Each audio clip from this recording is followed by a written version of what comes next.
Good morning, everyone. That was a nice response. I like to hear that.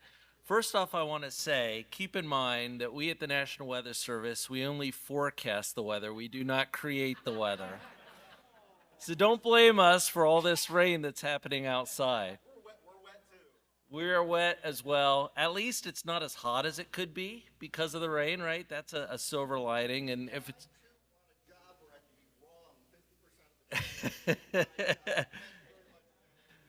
well, fortunately, we got this one right, so we got at least a few more hours of rain. But maybe that means we're gonna have a nice big crowd in here where it's dry. My name is Brandon Peliquin. I'm what's known as the Warning Coordination Meteorologist at the National Weather Service out of Wilmington, Ohio, not too far away from here in Xenia. It's my pleasure to introduce Tom Johnstone. He's my boss. He's the meteorologist in charge of the National Weather Service office in Wilmington. And, Tom's had a long career working in a lot of different parts of the country. He's originally from this area, the Cincinnati area, so this is kind of a homecoming for him to lead the Wilmington office. And he's got a fascinating presentation here. I think you can see it on your screen. Talks about the super outbreak, that 1974 outbreak of tornadoes 50 years ago, kind of looking back then at what happened, why it happened, and also looking at how things have changed over the last 50 years, especially with regard to technology and warnings.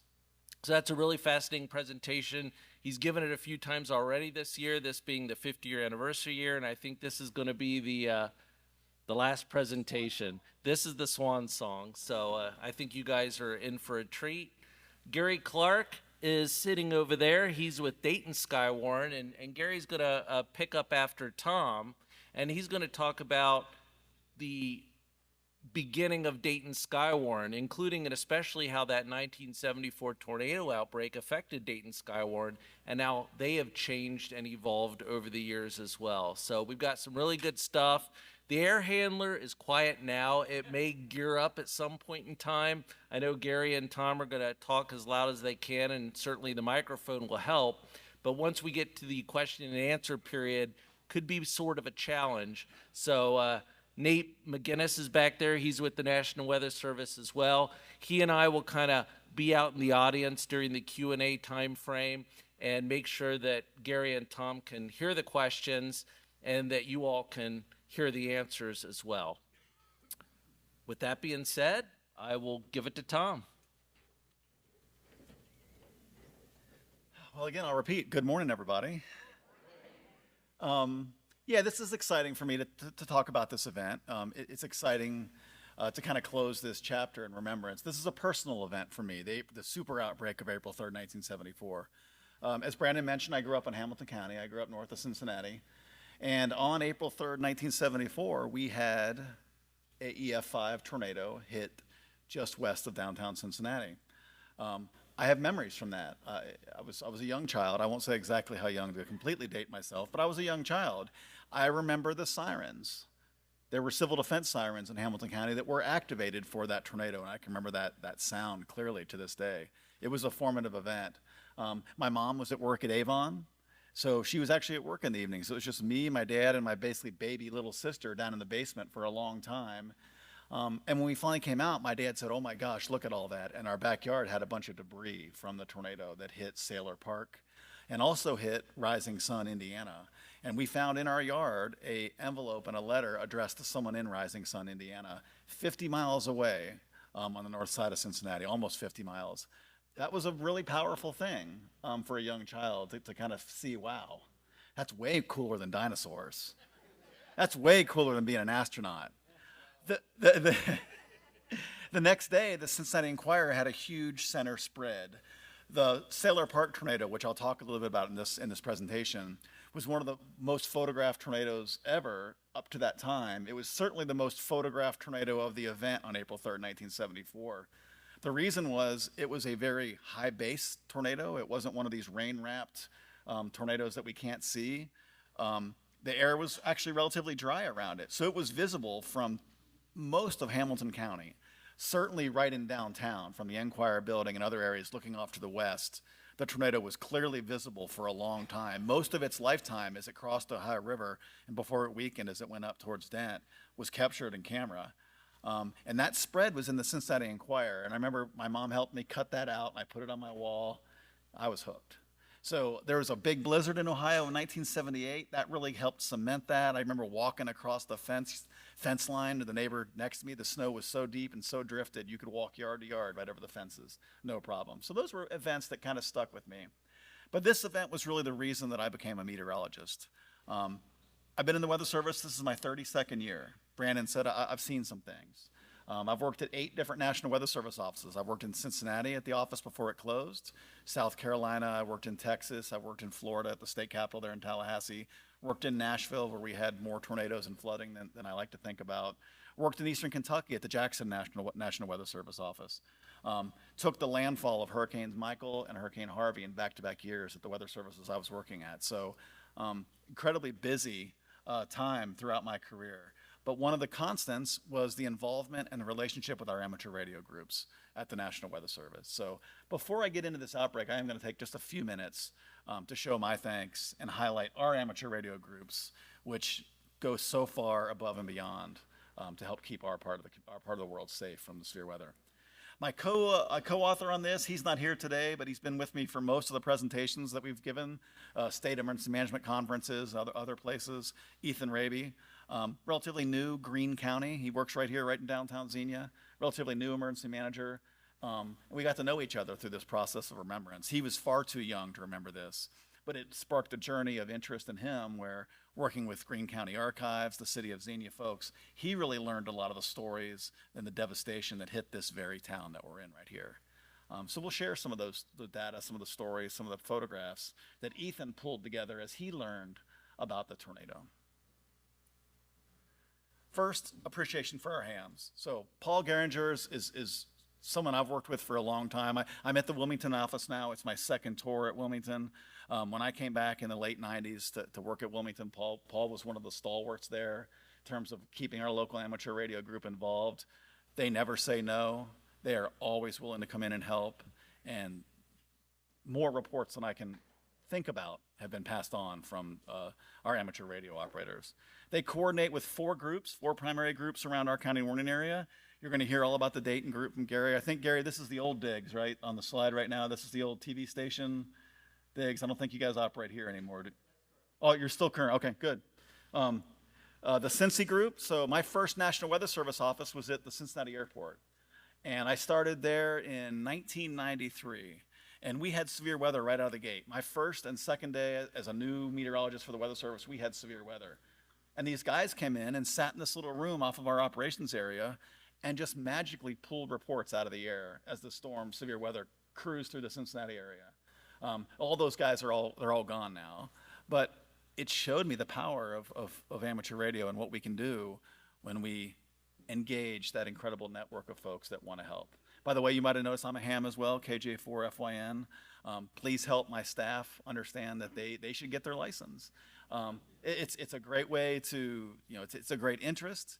It's a way to show our support for the amateur radio community by becoming one ourselves. And so if you see Nate around and Brandon, kind of rib them a little bit about not being hams. Let's try to get the Weather Service amateur radio numbers up a little bit.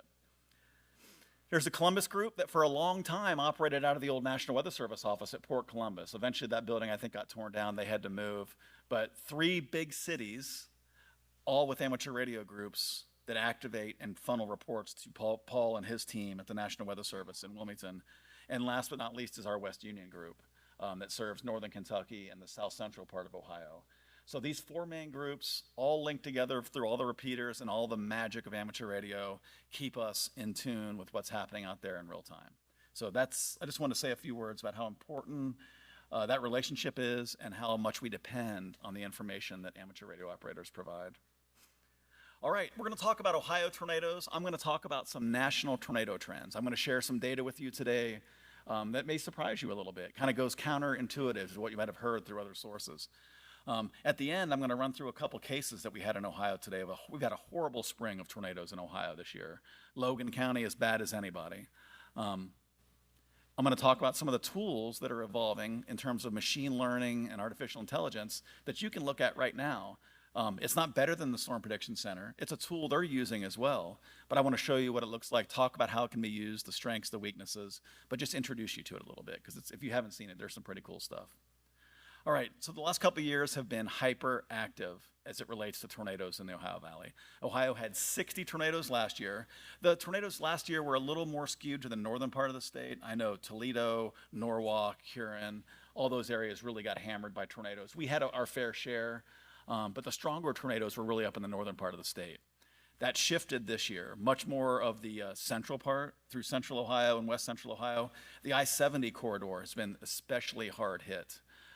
56 tornadoes already in Ohio in 2024. And I'll show you how that compares to average in just a few minutes. We've had an EF3 tornado. Those are very rare in Ohio. And 10 EF2 tornadoes. Anything EF2 or stronger, you're going to hear me refer to it as a real tornado, because that's where people really start getting killed and injured, even when they've sought some kind of shelter. It's EF2 and above. And we've seen that. So we average one tornado fatality a year, and that really is still skewed by April 3rd, 1974, where there were dozens of deaths in the state. But that said, a bad year, it's considered a bad year in Ohio if we have a tornado fatality. We've had 3 this year, all Logan County, and a bunch of horrific injuries with that EF3 tornado that hit up on the lake. We've had 4 EF5 tornadoes. So, and I'll show you a map of where those have been. That's as many EF5 tornadoes as Mississippi has had. It's more than Kentucky, Indiana, Tennessee, Illinois, Missouri, Arkansas, and Michigan.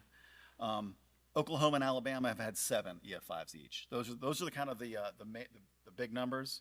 But Ohio is right up there. And I'll show some more stats that show that Ohio doesn't have the tornado frequency of other states, but we have our fair share of strong and violent tornadoes. And those are real tornadoes, right? So that's something that we share.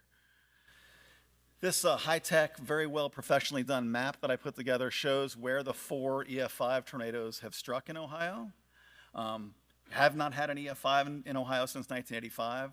The main takeaway when I show this to folks that are Ohio-based is more or less the 4 corners of the state. There's nowhere in Ohio that is immune from an F5 tornado. The Wheelersburg tornado tracked all the way across the southern tip of Ohio. So it wasn't just Wheelersburg. It tracked all the way over through Gallia County and hit that area too. So the whole state is at risk. There are rare events. F5 tornado is just 1% of all tornadoes. They're extremely rare, but they mean business. So this is where F5 tornadoes have occurred. When you look at the 30-year trend, and the latest maps here were just updated for 2022, so we don't include the tornadoes that have happened in the last couple of years, you get a feel that, and there's that one average annual tornado fatality in Ohio. You can see Tennessee, Alabama, Missouri. That's where people have been dying in the greatest numbers over the last 30 years. Certainly Alabama is affected by the 2011 outbreak. The Joplin tornado killed over 100. That's really skewed the numbers for Missouri. But the Mid-South, and now encroaching on the Ohio Valley, is where deadly and strong tornadoes are happening with a higher frequency than they used to. So I won't go into the reasons for that, but that's a trend that we're noticing over the last 30 years, certainly over the last 10 to 15 years.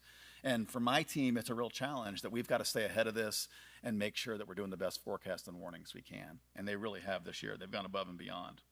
So when you look at the average number of tornadoes per state, you see, again, Ohio's kind of in the gradient. So I imagine a lot of you in the room are not from Ohio. You can pick out your state on here and get a feel for whether you get more tornadoes on average than Ohio or less. You can see that historically, even going back to the early 90s, the central part of the country has maintained that higher number when it comes to average. Texas kind of has an unfair advantage in that just because they're so large. So you could fit 3 Oklahomas in Texas. So of course their numbers are going to be higher. It's just a big state. But you get a feel that there's a gradient of tornadoes from the Midwest and the Mid-South through the Ohio Valley. When you look at real tornadoes, and this is the SPC has not updated this graphic in several years, but this is a trend that we're seeing continue. The tornado frequency is higher in the South Central Plains and the Mid-South, but when you look at where people are having the stronger tornadoes, it's much closer to the Ohio Valley. Western Kentucky, Tennessee, Missouri, Illinois, parts of Ohio now are where tornadoes are happening. Strong tornadoes are happening with the greatest frequency. So that's a real call to arms for us to be aware. What I'm going to show next is some national trends. I added these slides from our state-based presentation just because I knew we wouldn't have a 100% Ohio group in here, but I wanted to show you some of the national trends, maybe spur a little bit of discussion, but also enlighten you. This was enlightening to me. So all of this is available to you at the Ohio State Severe Weather Dashboard. Dr. Jana Hauser is the new director of Ohio's meteorology program. They just purchased a Doppler on wheels. How cool is that? Ohio has a Doppler on wheels now. Her research is groundbreaking in terms of tornado formation and the evolution of tornadoes. She's really discovering some things about tornado genesis that's groundbreaking. So we're lucky to have her in the state. Her dashboard is an amazing resource. It's an amazing resource for the state, for the county folks in Ohio, but she has national data as well. So if you get a chance, just Google Ohio State Severe Weather Dashboard, and this will be the first screen you see. So on that opening screen, you can see all the counties in Ohio there on the map. The darker, brighter the color, the more tornadoes they get. So you get a general sense that southeast Ohio gets less tornadoes than central and western part of Ohio. That's the general trend. Over 1 million years, I think that you would continue to see that happen. Most tornadoes in our area, the highest frequency, time in, time out, is going to be somewhere in west central Ohio, Miami Valley, up into the Lima area and back west towards the Indiana border. But this is how things have played out. You can see there's a graph that shows tornadoes in Ohio by month, and you can see that April, May, June, a significant concern for us is that we're just now really getting into the peak of our severe weather season, and we've had 56 tornadoes already, 3 fatalities, horrible destruction. So we've got a long way to go to get through this devastating season. And so if you look at the top right, you see it says tornado trends. Next to dashboard, public safety, tornado trends. It's one of the pull downs at the top. So some of you in the back probably can't see that, but tornado trends is where you can get all of this really cool information. So this is tornado trends for the whole country. This uses the Storm Prediction Center database, so it's as close to official as we can get. And this is all tornadoes. And I think this is interesting because it shows a few things. This map goes back to 1950. So 1950 is when we attempted to start really tracking, categorizing tornadoes. The rating of tornadoes really came into its own with Dr. Fujita right here in Xenia, in large part, through the late 60s into the 70s, the actual rating of tornadoes happened. So tornadoes before 1950, there is a database of them. It's just not as trustworthy. There just wasn't really a mechanism to detect and predict tornadoes. And so that's where we are. But you can see a few things on this that are interesting. You can see overall, if you look at the trend back to 1950, I see a general upward trend with a flattening at the end. So you can see some important things that happened. In the early 70s, real-time damage assessments began. So the 1974 outbreak was one of the first outbreaks where the Weather Service and experts actually went out and looked at storm damage. And you can see you can see that on this chart. And then you can see the modernization of the National Weather Service in the late 80s through the mid 90s. There was absolutely a bump in tornadoes after that. Now we have a super resolution upgrade that happened 8 or 9 years ago. We're seeing, and Nate can attest to this, he's finding tornadoes almost every day on our radar. These little tornadoes are happening and spinning up all over the place in certain weather conditions. We never detected those before the Doppler radar. One of the tornadoes I looked at near Wilmington 10 days ago, it was tiny. We would have never known about it. It was just a tiny little path with trees down. So we're detecting more tornadoes than ever. It's probably more important than there's more tornadoes happening. And we'll get deeper into those numbers here in a second. So this second chart is the last 20 years or so, the last 30 years of this first chart. So when you look at the last 30 years of all tornadoes, it's a flat trend, even with all of this additional detection going on. So it's a pretty flat trend. Nothing really jumps out at you. There's nothing to be overly concerned about when you look at all tornadoes. EF5 tornado trends. We haven't had an EF5 tornado in over 10 years now. And before that, there was another long break after the year 2000. Look back at the 50s, 60s, 70s on this chart. Look at the frequency of F5 tornadoes historically back in those times and compare that to how less frequent they are now. In many cases, there were some really devastating tornadoes in the 20s, but in most cases, these are the ones that are still killing people in the largest numbers. But the overall trend is for there to be a decrease in the frequency of F5 tornadoes. One of the things, this is something we talk about internally in the office, is it's very, very difficult now to rate a tornado F5. The rating scale that we use is not necessarily directly based on wind, it's based on damage. And not just damage, but quality of construction and a lot of other factors. What that means is if a tornado strikes an area in rural Mississippi where the homes are not well made, even if it destroys all the homes, it's probably not going to get an F5 rating because the homes just weren't constructed well enough to rate that. So for a tornado to be rated F5 now, it really has to hit some kind of school building or hospital or something that's a really large building that can actually demonstrate it took 200 plus mile an hour winds to do this damage. So that's part of that plays into this too. But now we can start to see some trends that are a little more clear. This is F4 tornadoes. F4s are deadly. They kill a lot of people. They tend to not be quite as bad. We're going to compare and contrast the April 3rd, 74 F5 in Xenia with a September 2000 F4 tornado that came right through the fairgrounds here, and you'll see some differences there.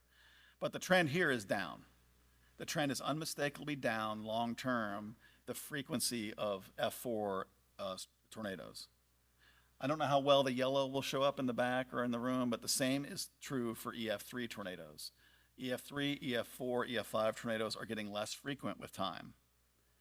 EF2s peaked in the 70s, and they've also been on decline. So strong, real, violent tornadoes are becoming less frequent with time, and that trend continues. But again, when you look at the EF1, and I apologize, we warned you about the air handler, so if anybody has trouble, just raise your hand, and if you can't hear me, I'll do my best to speak over it. Looking at the trends for EF1, you do see that the numbers are going up here. They flattened out the last 20 years. This is all about detection. We're detecting tornadoes that we did not detect before, therefore the numbers are going up.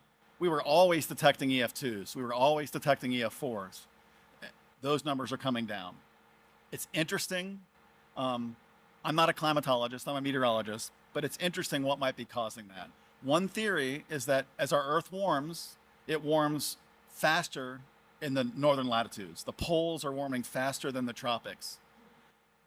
That creates less of a temperature gradient from north to south, which weakens the jet stream. So a theory is that weakened jet stream means that we're still getting tornadoes, and the tornadoes are shifting into the mid-south and Ohio Valley, but the occurrence of the stronger violent tornadoes is decreasing as that happens. It's interesting, possibility, but this is the facts. And here's the EF0 trends. Again, clearly up. When you look at the ones and the zeros, it's an up. And boy, look at some of the jumps in there as we changed how we operate. All right, now we're going to shift gears to April 3rd, 1974. How many of you have seen this map before? Yeah, I'm among my people here. This is the map, right? This is Fujita's. He did other ratings before this. I'm sure you've heard of Dr. Theodore Fujita, a fascinating guy. Anybody know where he started his damage survey journey? I'm sorry, I shouldn't ask, but I can't hear, so. No, Xenia was his first, where he really made a name for himself. He started surveying at Hiroshima. So he was a damage surveyor that was sent to Hiroshima to try to investigate what happened. And while he was there, he noticed that the damage just wasn't every which direction. It had patterns. And the pattern that he saw was kind of a starburst, or a pattern where the initial blast point caused everything to fan out almost in a circular pattern, not unlike a microburst. And it's not a mistake. It's probably no error that later on he became a groundbreaker in us understanding microbursts and their impacts on aviation because of what he saw at Hiroshima. But he was fascinated by damage. And when he came to America, he started learning more about storms and eventually was brought over to the University of Chicago to do a fledgling damage survey program and research. His big first work was this outbreak. And they painstakingly ground and aerial surveyed all of these 100+ tornadoes that occurred on that day. You can see that Ohio was on the northeast part of that first day outbreak. It was a horrible outbreak in Middle Tennessee. It was a horrible outbreak across Kentucky. Certainly a horrible outbreak right here in Xenia. Still the largest tornado outbreak ever in terms of the amount of area covered by a tornado outbreak. 148 tornadoes across 13 states and Ontario. So very expansive outbreak of tornadoes. 335 fatalities, huge numbers, 6,000 injured. It was a terrible day. It was the most violent. Violent tornadoes are 4s and 5s. It was the most violent tornadoes still to this date in an outbreak, with 23 4s and 7 EF5s. And those were 2 in Ohio. So Ohio was on the edge of that outbreak, but caught some of the strongest tornadoes. The longest continuous track on April 3rd, 1974 was 121 miles across northern Indiana. And Dr. Fujita surveyed it all. Led to teams of folks now that worked with him at the time that became experts in their field. And it really started right here in this city. So Sailor Park and Xenia were 2 of the F5s in that outbreak. Xenia was the strongest tornado of the outbreak, possibly one of the strongest tornadoes ever. There's a couple that have happened in Oklahoma that you can make an argument were stronger, including El Reno. But it was a massive, deadly, strong tornado. Fujita originally ranked it EF6. So the original Fujita scale was kind of aligned with the Beaufort scale, the sonic scale. It went to 10 or 12. But the winds associated with EF6, when he went back and looked at photogrammetry and really got into it, the winds were not over 300 miles an hour. So it was rated an EF5, and EF5 is the accepted top of the damage rating scale.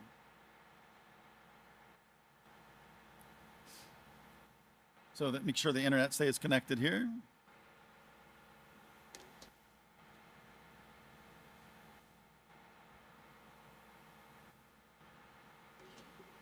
Okay. All right, we'll take a closer look, and I'll apologize that we don't have great internet in here, so some of the slides will load a little slow. I'll get through it. Looking a little closer into home, my tornado was tornado number 43 down in the far southwest, the bottom left part of the screen. That tornado touched down near the Ohio River in southeast Indiana and lifted about 8 miles before it got to my home in Springdale on the north side of Cincinnati. The Xenia tornado was number 37. These are numbered sequentially. So tornado 37 means it happened before tornado 43. Thank you. The Xenia tornado happened before the Cincinnati area was struck. There's a misconception that that was the same tornadoes. It was not. The Xenia tornado was much closer to the warm front. It was a different kind of tornado in terms of how high above the ground it was visible and how large and multi-vortex it was. Here's number 1. This is Sailor Park. A classic presentation of a tornado that looks more like something from Oklahoma or Texas as it's crossing the Ohio River and about to impact parts of Cincinnati. As it crossed the Ohio River, all accounts are that the tornado got much larger. You can see a lot of the spray at the bottom of that tornado as the water's drawn up from the Ohio River. We had a great anniversary event in Sailor Park to commemorate this year, and multiple people swear that they saw the bottom of the Ohio River as the tornado crossed. I've not seen photographs of that, but I'm not gonna say that that didn't happen. You certainly can see, in this picture, the tornado's picking up a lot of water. It looks different there than it does here. As we wait for the next one to load, this is the center shot that I told you that I had on my wall as a kid. This is from the Cincinnati Enquirer. And this is taken from right downtown Cincinnati, looking about 7 or 8 miles to the west. And you can see the evolution of this tornado as it approaches the river, becomes much larger. And then on the right side of the screen, you can see the tornado weaken and it ropes out. So this tornado was used in Skywarn training for decades as a life cycle of the tornado depiction as it crossed from a large tornado to much more of a rope tornado. And again, pictures of it, very large, very scary tornado.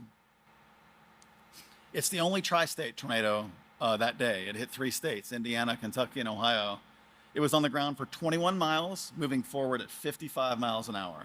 So very tough to outrun a 55-mile-an-hour tornado on the curvy, blind streets of southwest Ohio. It was the most photographed, as I mentioned before. Lots of people could see this tornado. It was very photogenic. Dr. Fujita measured around 160-mile-an-hour wind going up in the tornado using photogrammetry and about 180-mile-an-hour wind speed swirling around the tornado. A monster. Let the next slide load here. So here, I mentioned our ceremony that we had. So this is the man speaking there to the right of the screen is Bill Bunting.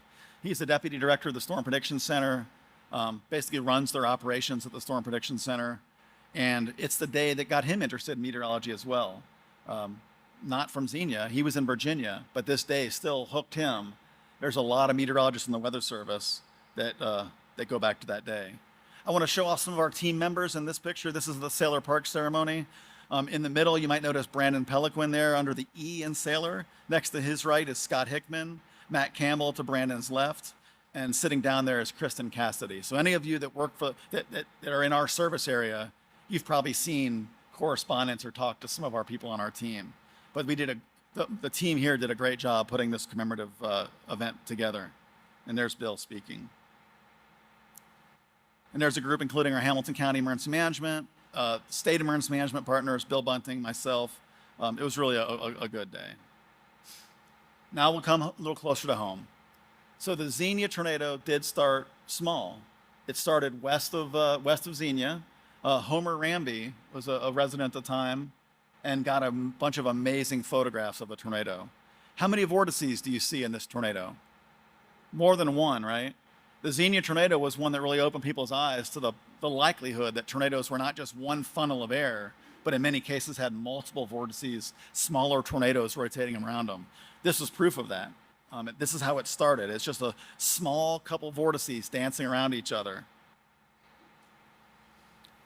But it didn't take long before it became an extremely, extremely large, very dangerous tornado as it bore down on the city of Xenia.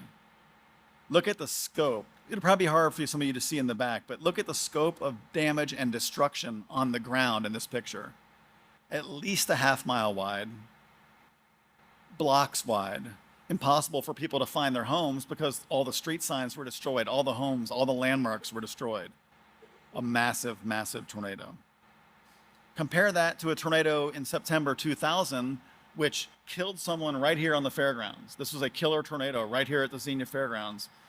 About 5 miles northeast of here, this tornado went through a neighborhood and destroyed several homes. That tornado was about 2 homes wide. You can see how it just went right through the neighborhood, and home damage from one home impacted the other homes. This was an F4 tornado, a violent tornado, but much, much smaller. So 33 fatalities in Xenia and Greene County. If you get a chance, if you're not from this area, and you get a chance to walk around downtown, there's a great memorial for the people, those 33 people that died, plus a couple more that died during the cleanup. It's powerful. Before our remembrance ceremony in April, we went over and looked at that, took the team down and looked at that. That was powerful. Citywide destruction, right? Hospitals were overwhelmed. I always tell folks, especially with emergency managers, is your disaster plan needs to account for going from 0 to 1,000 critical injuries in 5 minutes. That's a realistic worst case scenario. Amateur radio is going to be needed in those cases. A lot of coordination is going to be needed. If it's like the Joplin tornado, your hospitals might be destroyed. You need to have a plan for that kind of stuff. It was described as a battlefield. So Greene County's come a long way since 1974. This is some of the stuff Ethan talked about. First responders were overwhelmed. There was, lots of looky-loos came in. Everybody knew about it. It was really a terrible day. There was no water. All the grocery stores were destroyed or out of service. All the dead would overwhelm the hospital. There was no electricity, no phone service. All the roads were blocked, damaged cars. It's just one of those biblical destruction scenarios where it goes from everything's fine to your life is never going to be the same again in 3 minutes. And that's what an F5 tornado can do. They've got a great emergency operations center now in the county. Ethan talks about that a lot. They sent out damage assessment teams with our tornadoes back in February. We got great information from Greene County as we went out and did our damage surveys. A great working relationship with us, the National Weather Service, and engaging their residents. We were really happy with the 1974 ceremony, which we had to get from Xenia to Sailor Park in 1 hour and 10 minutes to make both ceremonies. We did it with about 2 minutes to spare. It was kind of a crazy ride. But the governor was here. The governor DeWine came and talked to the group as we looked back. And I didn't know until just that day that our governor was here in Xenia as a lawyer and saw the tornado. So the Ohio governor has been a great partner with us in terms of tornado awareness. As the state gets hit, our governor's really been supportive. He was right there with us on this day to say some great words to the folks of Xenia as we look back at this event. Time to look back and look ahead. And then we went over to one of the senior living facilities and had a great event there with over 1,000 people came by. A lot of our team again set up, showed maps, pictures, heard stories. This event, this was kind of a full circle for a lot of us. You know, from the event actually happening to 50 years later, remembering it, celebrating how far we've come, but also recognizing how far we still have to go. Amateur radio will be a part of it the whole way. Here's a picture of the memorial. This is a giant flag the fire department in Xenia raised as part of the memorial. But the memorial is powerful. And like I said, if you have a minute, go down and get a picture, think about it, think about the people who were lost, the families that were torn apart, and think about, just take that charge to make sure we're doing everything we can to keep people prepared and warned for storms like this. So there was no storm prediction center in 1974, but there still was a group of meteorologists that did severe weather prediction. They were, at that time, I think they're called CELS, National Severe Storms Forecast Center, the equivalent of SPC today. They had what would be the equivalent of a moderate risk out for the Ohio Valley the morning of that. There was a tornado watch in effect issued by the National Severe Storms Forecast Center ahead of those tornadoes. We had gotten to the point in 1974 that the meteorology was there to tell us, hey, this is a dangerous day. We couldn't pinpoint exactly where then, and we really can't pinpoint exactly where now, and that's one of the things we have to get better at. But there was a watch out. There were warnings out for all of the tornadoes that struck. The National Weather Service had warnings. There was a lot of things that weren't in place then, but there was watches, warnings, and so people had word. One of the meteorology axioms that I like to use is never trust a warm front. The Xenia tornado happened along a warm front. It's going to be impossible for you all to see the numbers on the screen. These are hourly observations at Cincinnati Airport during the day of April 3rd, 1974. As the sun came up that morning, the air temperature was in the low to mid 50s. The dew point was in the low 40s. It was just a cool April day. But you jump ahead to 4 o'clock in the afternoon, it's 75 degrees and the dew point 64. A tremendous change in air mass occurred that day. Those kind of air mass changes only happen when the atmosphere is supercharged to the nth degree, and that's what was happening that day. Very similar situation in Xenia. At sunrise, 52 degrees with a 37 dew point. That's not a tornado weather condition. But by 4 o'clock in the afternoon, by the time the tornado struck, mid 70s with low 60s dew points. So the ingredients on April 3rd, 1974 were not in place to start the day, but by the time the storms arrived, moisture, instability, humidity, all that wind shear you've learned about in your spotter classes, all that stuff had come together right here. There was radar in 1974. So when I got to work at the Weather Service in Cincinnati, we had a radar system called the WSR 57. That 57 stood for 1957. And by 1974, it was a little more than obsolete already. There was only one country in the world that could supply us parts to keep our radar network going, and that was the Soviet Union. They were the only one that still had the vacuum tubes and the parts that nobody in America was making anymore to keep our radar network going. But from the Cincinnati radar, there was a very clear picture of the hook echo, which is a term I'm sure anyone that sat through a spotter class has heard about, that hook echo, that cyclonic-shaped hook at the end of a big, massive storm that can be associated with a tornado. I see multiple hooks on this radar scope right here. When I took radar observations at the National Weather Service in the mid-90s, it wasn't like it is today where we had fancy apps to display the data. We could put it on a TV screen, but to issue warnings and to make our observation of the radar, we had to do it by hand. So we actually put an acetate up on the radar scope as it's beaming electrons into your head and drew the shape of the echoes that we were seeing, coded it up, and that's how the rest of the world could see what our radar was seeing. But again, you can see at the bottom that there's hooks, multiple hook echoes. Just scary day to be a radar operator, I'm sure. So there's a lot of lead time, 30 plus minutes lead time. The Weather Service was not able to even issue tornado warnings until 1950. They were illegal. As we got better and better and better, we started realizing, hey, we can predict, we can detect these things, we've got to have a chance. So the first tornado warnings were issued in 1950, and sadly they verified with some fatalities too. The Weather Service office in Cincinnati was knocked offline. So they'd been pushing at CVG office for years to get a backup power system. they could see, the meteorologist that was working at the desk, the observation desk at the Cincinnati office, could see the tornado as it crossed through northern Kentucky from the window at the National Weather Service. He was on the air with one of the radio stations there live talking about what they're seeing. And then their power got knocked out. So the tornado knocked their power out. They completely went down. Their radar went down. They had no ability to issue warnings anymore. Fortunately, they already had warnings out at that point for everywhere from Cincinnati northeast. So no warnings were missed, but the Weather Service was dead in the water for the last half of this event. We have a letter in our memory kit from this day from the meteorologist in charge at the time in Cincinnati, thanking them for finally giving them a backup power system a year later. So this did result in backup power at National Weather Service offices. Any of you that have been to a National Weather Service office or come to our office, we've got a full building generator that can run us for days. The radar has its own separate generator that can power the radar for days.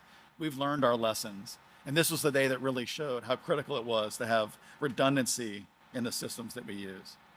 Anybody remember these? Yeah. So my uncle lived in Mount Healthy, a Cincinnati suburb, and he got one of these.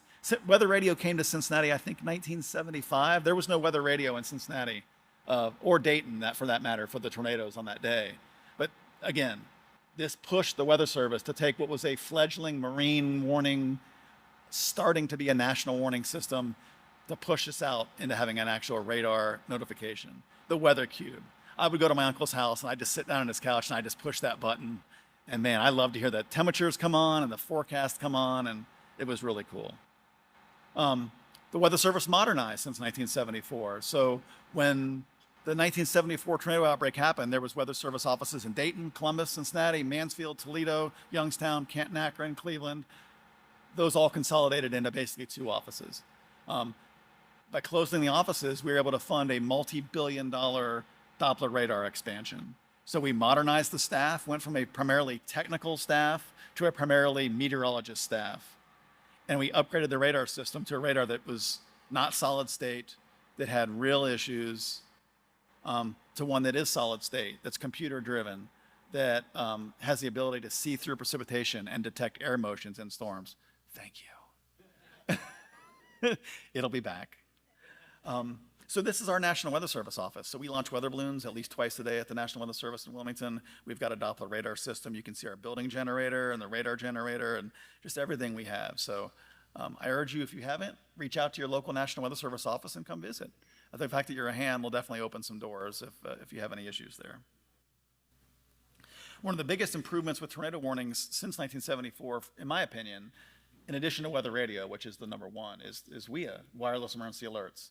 So the idea that we would have a device in our pocket that's going to warn us of a tornado as long as somebody detects it all the time is really an amazing thing. So we now get message and alerts directly to your phone as long as it's activated. So this is a big advancement in where we've come. This is an example of a Doppler radar picture. So you can see the top left is the classic reflectivity, and look at that hook and even like an eye in the middle of all that. The top right image is correlation coefficient. That's where we can actually determine that there's tornado debris. And just south of the Ohio River, you'll see a little dot in the middle of that circle right in there, which is where the tornado is occurring. And the bottom right is velocity. Your greens are air motion towards the radar, your reds are air motion away from the radar, and swirling all around. The thing is, this is not a National Weather Service radar. This is a private radar from a company called Hamvention. And so what we're seeing now is the private sector is starting to get investments into actually putting their own radar system out.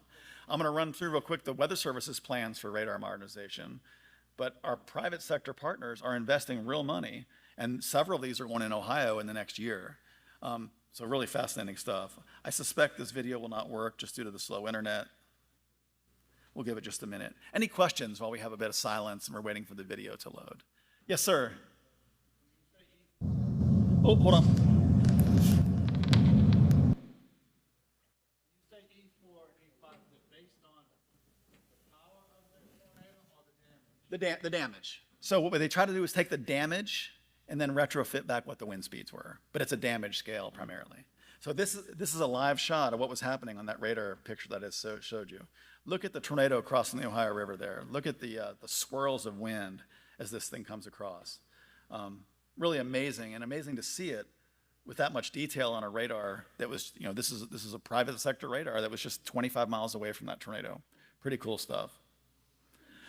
So Radar Next is the Weather Service's next radar system. It's in the most infancy of its phase right now. The hope is to have something in the 2030s, certainly by 2040, to have a replacement to our aging WSR 88D network. All of you will probably have some opportunities. Yes, sir. Just a quick question on the rating of the tornadoes. Yeah. So something that's very intense but very narrow might be rated less than. If it doesn't hit anything. Yeah. So we had a tornado in west central Ohio that it just stayed in the fields. There was no damage. We couldn't even rate it because we have no damage to correlate with the tornado. So we have to use what's called EFU, EF unknown. So in other words, even if it's a huge tornado with terrible wind speeds and it's going through meadows, it's not a. It won't. Nope, not currently. So look for more news on that too. So the Weather Service modernized radar is coming. I want to make sure Gary has plenty of time here to move forward. So I'm just going to run through a couple slides to lay out some of the advances that are happening with machine learning and artificial intelligence as it relates to our business in weather forecasting. It's amazing. The last year to 18 months has seen advancements in technology and the ability to predict, and that's really what AI is, right? It's about making predictions. Still not better than the human forecasters, but it's really, really becoming a powerful tool for us to utilize and help keep communities safe. Two main ones that we look at. One is from Colorado State, machine learning probabilities, CSU MLP. You can Google CSU MLP and you can look at the data yourself. All this is on there. 9 years of weather data has been training that model. 8-day severe weather outlook and excessive rain outlooks, and they're pretty skillful. They're honestly pretty good. Just like NATOcast, as I'll show you in a minute, the Storm Prediction Center has been involved from the beginning with the developing, training, and use of the models. But the main folks from both of these are outside of the National Weather Service now. NATOcast is trained off model data and observations. It is used by the Storm Prediction Center. NATOcast does a little more than tornado forecast, but that's primarily what we use it for, day 1 and day 2. It tries to do a delineation between tornadoes and SIGTORs. EF2s are stronger, real tornadoes, I call them. And it's done pretty well. So February 28th, actually I'm going to skip this case just for time purposes. I want to show March 14th. March 14th, this was the NATOcast forecast for day 2. So on day 2, an EF3 tornado hit Logan County, Ohio. Multiple EF2 tornadoes struck around the area. It was a really deadly day, and NATOcast locked in pretty early to that potential. When you look at the significant tornado potential, it was already showing. It's just a 1% chance, but a 1% chance of a significant tornado is much different than a 1% chance of rain. That's meaningful information. So it was trying to lock in on the potential for some tracks that were a little stronger. SPC wasn't super impressed, so NATOcast was showing 5 to 10% chance of a tornado within 25 miles of a point. SPC was more like 2%. This was a case where SPC was a little slower to pick up, but SPC is the experts. So you still use SPC, just be aware of some of these other tools that are out there. As we got into day 1, now look at your tornado potential. 15 to 30% chance of a tornado right along the I-70 corridor to include just touching Logan County. So NATOcast locked in, and when you look at the significant tornado potential, more than a 10% chance of a significant tornado along the I-70 corridor. It was a little too far south, but man, this really highlighted the potential for not just regular tornadoes, but strong tornadoes on that day. So we're looking at that. SPC had upgraded to a 5% chance of a tornado, and their map was a little better aligned, it used to be a little further north. So it did make some improvements there. And here's what actually happened with the tornado tracks that day, including multiple fatalities, dozens of really horrible injuries. So I want to make sure Gary has plenty of time, but I do have a minute to take a few questions if anybody has any.